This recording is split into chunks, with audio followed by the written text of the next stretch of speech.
L'info Éco Plus avec Didier Testo, le fondateur de la Bourse et la Vie. Bonjour Didier. Bonjour Philippe. Cette semaine, vous avez choisi de nous parler d'une bataille en cours dans le domaine de l'environnement. Plusieurs entreprises sont concernées et à travers elles des milliers de salariés en France. Oui, je voudrais vous parler Philippe de la bataille entre Veolia et Suez. Alors Veolia, c'est le leader du secteur de la gestion de l'eau, des déchets, de l'énergie.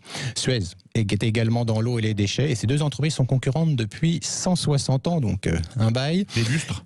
Et souvenez-vous de la Compagnie Générale des Eaux. Absolument. Et de la Lyonnaise des Eaux. Donc voilà, aujourd'hui, c'est le patron de Veolia, Antoine Frérot, qui est à la manœuvre avec une vidéo où il explique l'intérêt de l'opération pour acheter la participation d'Engie au capital de Suez. Pour lui, eh bien, ça serait l'occasion d'avoir un acteur français mondial, d'envergure mondiale, et donc pour lui, la taille, c'est capital. Et puis de l'autre côté, vous avez Bertrand Camus, le patron de Suez, qui lui, dans le Figaro, a déclaré que cette opération était aberrante pour Suez, carrément, funeste pour la France. Opération de déstabilisation, c'est ce qu'il a dit. Et pour lui, le concept d'un champion national qui part à la conquête des marchés, c'est dépassé. Ce qui compte, c'est l'innovation et l'agilité, pas la taille. Alors entre les deux, il y a aussi l'actionnaire. Hein. Oui. Nous sommes en France, l'actionnaire d'Engie, c'est l'État. Alors si l'opération réussissait quand même, l'ensemble ne ferait que 5% du marché mondial des services environnementaux, c'est encore pas beaucoup.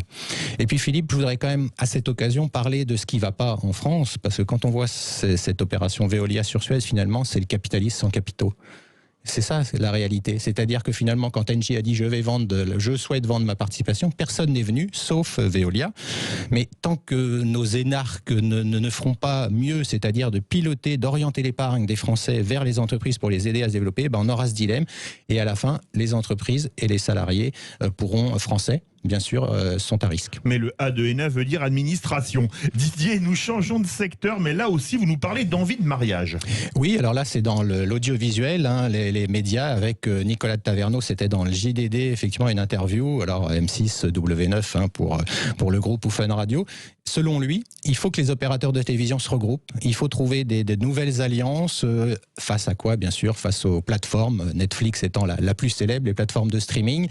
Et donc, c'est un peu un appel, mais c'est pas le premier, donc il y en aura d'autres. Là, on verra effectivement si cet appel à la fusion, au regroupement se transforme ou pas. Beaucoup de mariages en cours. Donc, et à présent, Didier, nous partons en croisière en votre compagnie. Oui, alors c'est le croisiériste, hein, Costa Croisière, avec le Costa Deliciosa, qui a repris la mer après plus de 5 mois bien sûr d'arrêt après l'épidémie de coronavirus. Alors le monde des croisières avait connu, je dirais, une croissance sans fin, et en 2020 un arrêt brutal. Donc il tente de se relancer. Alors ça va quand même changer, hein, votre croisière, Philippe. La distanciation, bien sûr, oui. Les mesures prises dans les restaurants, le buffet c'est terminé. Puis si vous voulez aller au bar ou à la piscine, faudra réserver un horaire. Donc difficile à dire aujourd'hui, sincèrement, si la clientèle traditionnelle, qui a été largement concernée par le coronavirus, aura envie de naviguer à nouveau dans ces conditions. Parce que dans ces conditions, la croisière ne s'amuse pas. Et puis une autre nouvelle dans le domaine de la navigation, mais là c'est côté plaisance, hein, c'est Beneteau et ça concerne la Vendée. Le choc est assez rude puisque Beneteau c'était un des leaders mondiaux de la plaisance. Il a mis en place un plan de restructuration avec des suppressions d'emplois au niveau mondial. 1/6 des emplois sont concernés. Il faut rappeler qu'en Vendée, hein, son berceau industriel, c'est le premier employeur privé. Absolument. Cette semaine, Didier, vous avez également envie de nous parler de l'alphabet et d'économie. C'est bizarre comme idée, ça, non ? Oui, mais Philippe, les économistes ou les investisseurs utilisent ces LED. Vous pouvez les entendre à différentes occasions. C'est pour se rassurer aussi, voir comment se passe, effectivement, comment ça s'est passé lors des précédentes crises. On a la crise sanitaire cette année, mais il y a eu d'autres crises, des crises financières en 2008, des crises du SRAS, des crises effectivement graves au niveau mondial. Donc il y a la reprise en V, je vais vous parler du V, ça c'est la reprise rapide. Bon, clairement c'est pas celle qu'on a aujourd'hui, hein. C'est effectivement une chute brutale et puis une remontée assez rapide de l'économie. Certains économistes sortent la lettre I, mais alors là c'est une chute verticale de l'économie. Ça c'est vraiment les économistes les plus pessimistes. Il y a également la la lettre L, qui elle est pas forcément rassurante parce que là on a un brusque ralentissement.